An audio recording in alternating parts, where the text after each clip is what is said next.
আসসালামু আলাইকুম everyone, welcome back to my channel.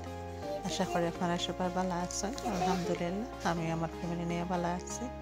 তো আমি আজই রয়ে গেছি আপনার লাগে আর একটা নতুন ভিডিও শেয়ার করার লাগে।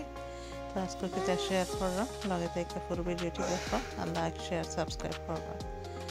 তো দেখতে পারা রান্নাবাড়া শুরু করে লাইছি। তো রান্নাবাড়া করবো আমার শাশুড়ির ঘরও। আজকে আমরা সবাই দোলা এরাম একসাথে এরাম।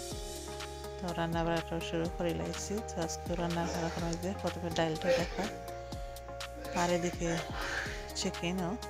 চিকেনটা পেঁয়াজ রসুন এগুলো দিয়ে আগে কষাই লিছি কিছুটা, আর পরে দিয়ে দিলাম মিক্স কারি পাউডার আর একটু হলদি পাউডার দিয়ে আবারও মশলাটা ভালো করে কষাই। আর আজকে রান্না করানো চিকেনটা দিয়ে মাখিয়ে দিই।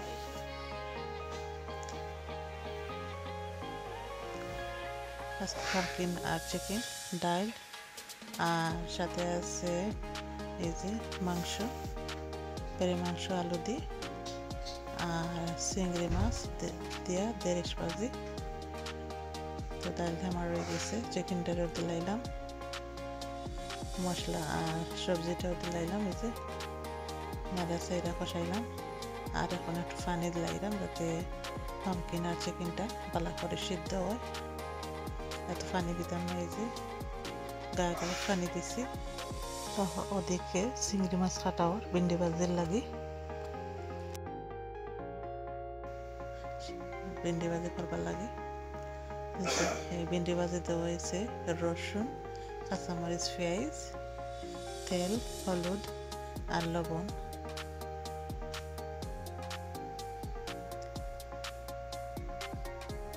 তো এগুলো দিয়ে নাইরা সাইডে একটু হালকা ভাজি নিলে, বেশি ভাজা না, জাস্ট হালকা একটু ভাজা হয়েছে। তো এখন ভিন্ডি দেওয়া হয়ে যাব। তো ভিন্ডিগুলো একটু পালা করে মিক্স করবা পেঁয়াজের লগে,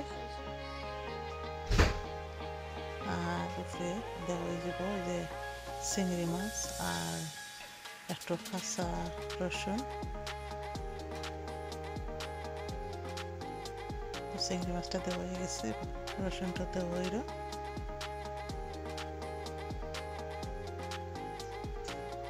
তো এগুলো এখন মিক্স করা হয়, পেঁয়াজ, ভিন্ডি, মশলা, এগুলা, চিংড়ি মাছ।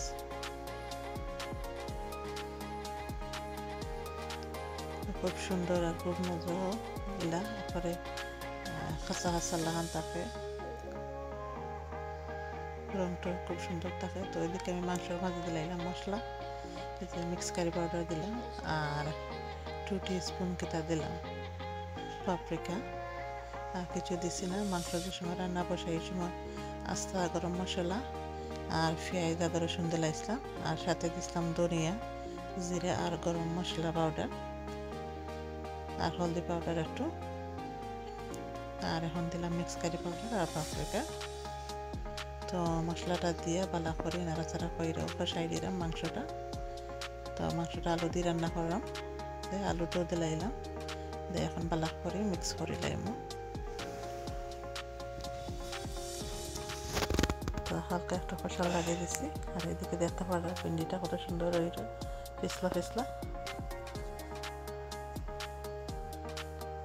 তো মাংসের মাঝে পানি দিলাইলাম পরিমাণ মতন, যাতে আলুটা আর মাংসটা ভালো করে সিদ্ধ হয় আর গায়ে গায়ে শিরা থাকে। এত বেশিও না, এত কমও না।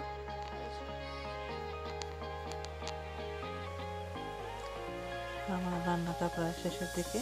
এই যে ভিন্ডি ভাজিটা হয়ে গেছে, দেখতে পারা কত সুন্দর হয়েছে, কালারটা কত সুন্দর।